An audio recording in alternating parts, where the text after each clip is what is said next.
네, 이렇게 오늘 2023학년도 대학 수학능력 시험이 치러졌습니다.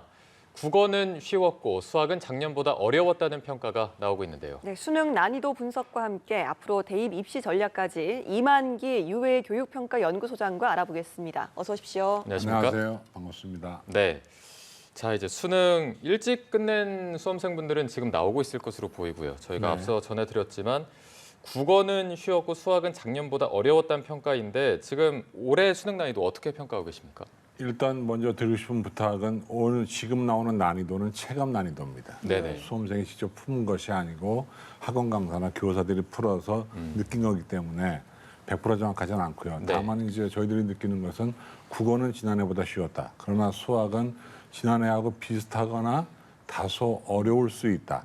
이렇게 나와 있고요. 영어는 아직 문제지가 공개되지 않아서 잘 모르겠습니다. 예, 수능시험 출제위원장인 박윤봉 충남대 교수가 올해 수능에서 예년의 출제 기조를 유지를 했고 선택 과목에 따른 유불리 현상을 최소화하도록 노력했다라고 또 밝히기도 했습니다. 유불리 논란이 있어서인지 선택 과목의 응시 비율에도 변화가 있었다고 하더라고요. 지금 이제 국어하고 수학은 선택 과목 제도가 있고 영어는 그런 것이 없는데 문제는 수학에서 문과 친구들은 확률과 통계를 많이 선택을 하고 이과 수험생들은 미적분과 기하를 선택하는데 미적분과 기하가 다소 유리합니다. 그러다 보니까 문과 친구들, 문과 수험생들이 이과 친구들이 많이 하는 그 미적분과 기하를 선택하기 때문에 작년에 38% 정도가 올해 40.3% 늘었죠. 그러니까 미적분의 선택자가 늘었다 이렇게 볼 수 있습니다. 네.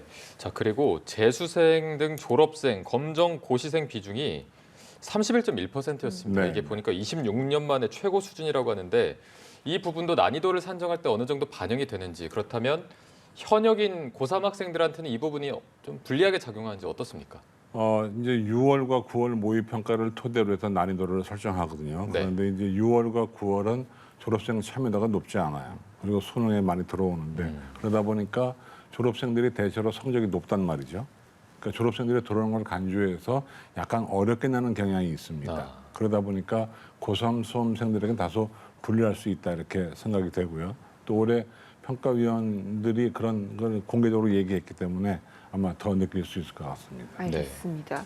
자, 먼저 이제 영역별로 좀 짚어보도록 하겠습니다. 일단 1교시였던 국어 영역이 불수능으로 평가받는 지난해 수능 국어에 비해서는 쉬웠다는 평가가 나옵니다. 아무래도 국어에서 좀 변별력이 하락을 했기 때문에 최상위권 같은 경우는 다른 영역의 비중이 좀 중요하겠습니다. 그렇습니다. 지난해 국어는 상당히 불수능인데 올해 국어는 다소 평이했거든요. 예. 더군다나 이제 EBS 교재 연계 체감 연계율을 올리면서 EBS 교재를 본 친구들은 금방 문제를 풀었단 말이에요. 네. 그러다 보니까 최상위권에서 국어 변별력이 떨어졌죠.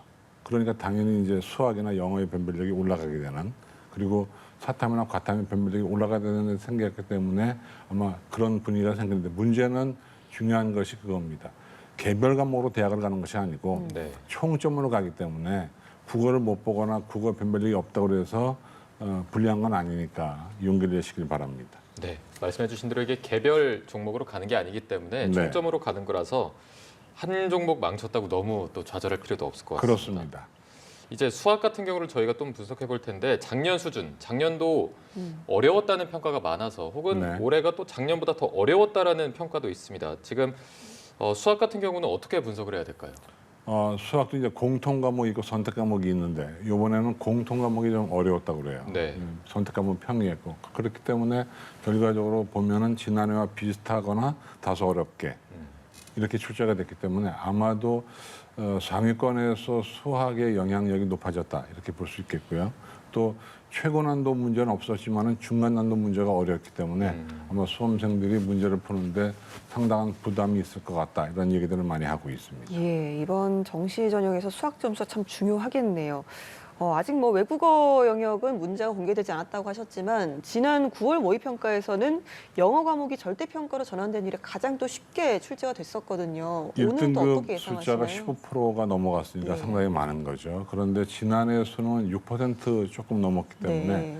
아마도 제가 보기엔 모르긴 몰라도 이번 평가원에서 출제 방침은 아마 지난해보다는 다소 쉽게 9월보다는 많이 어렵게 이렇게 예. 출제를 하게 되면 아마 1등급 비율이 한 7%에서 8% 정도 나오는 선으로 가지 않겠나라고 예상하고 있습니다. 네. 자, 이제 오늘 이제 수험생분들 수능을 마치고 가채점, 저도 그때 기억이 조금 나는 것 같은데 가채점을 굉장히 떨리면서 하게 될 텐데 이때 주의할 게 또 있다고요. 보통 수험표 뒤에 정답을 적어가지고 나오지만 네네. 못 적는 수험생들은 정답이 애매할 때가 있죠. 그럴 때는 예. 사실 보수 쪽으로 초점을 해줘야 됩니다. 아, 그냥 틀렸다고 보는 게 틀렸다고 하는 나을까요? 것이 유리한 거죠. 왜냐하면 맞았다고 해서 낭패를 보는 것보다 틀렸다고 해서 이득을 얻는 게 훨씬 나은 거기 때문에 가능하면 가채점은 보수 쪽으로 철저하게 냉정하게 하는 것이 필요합니다. 알겠습니다. 이제 수험생들 또 학부모님들 이제 대입 전략을 좀 세우셔야 될 텐데요. 다음 달 9일에 나오는 성적표에는 이제 표준 점수 100분위 등급이 표시가 되는 거죠.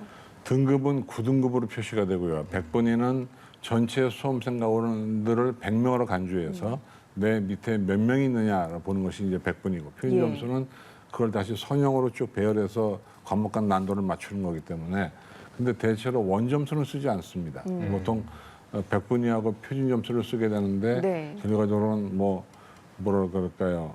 그 대학에 따라서 다르긴 하겠지만 어쨌든 자기가 가려고는 원하는 대학에 어떤 전형 지표를 쓰는지를 먼저 파악을 해줘야 되는 거죠. 네, 대학에 따라 다르다고 하셨는데 이게 평가원이 산출하는 표준 점수가 있고 일부 대학에서는 그 각자 공식에 따라서 뭐 변환 표준 점수를 쓰는 경우도 있다고 하는데 이건 어떤 그렇습니다. 겁니까? 왜냐하면 사탐이나 과탐의 경우에 과목 간 난도 차이가 크기 때문에 네. 그것을 보정해주기 위해서 변환 표준 점수를 쓰게 됩니다. 그러니까 근데 중요한 사실은 대학마다 그 변표를 쓰는 원칙이 비슷하긴 한데 약간씩 다릅니다. 더군다나 이제 올해 같은 경우는 지난해도 마찬가지였지만 이과 수험생들이 문과로 지원하는 문과 침공이 치열할 거기 때문에 일부 대학은 서해탐구에다가 변표를 좀 변별력을 두어서 과탐한 친구들이 넘어오는 것을 막는 그런 대학도 있고 그렇습니다. 그래서 이거는 대학별로 전형 지표를 잘 보셔야 됩니다. 네. 예. 2023학년도 대입 이제 정시 모집 비율이 늘어난 게 좀 특징 아니겠습니까? 특히 수도권 대학의 정시 선발 비율이 39%, 2015년 이후에 8년 만에 최고라고 하는데 그만큼 수능의 중요도가 클 겁니다. 올해 대입 입시 전략을 좀 분석을 해주시죠.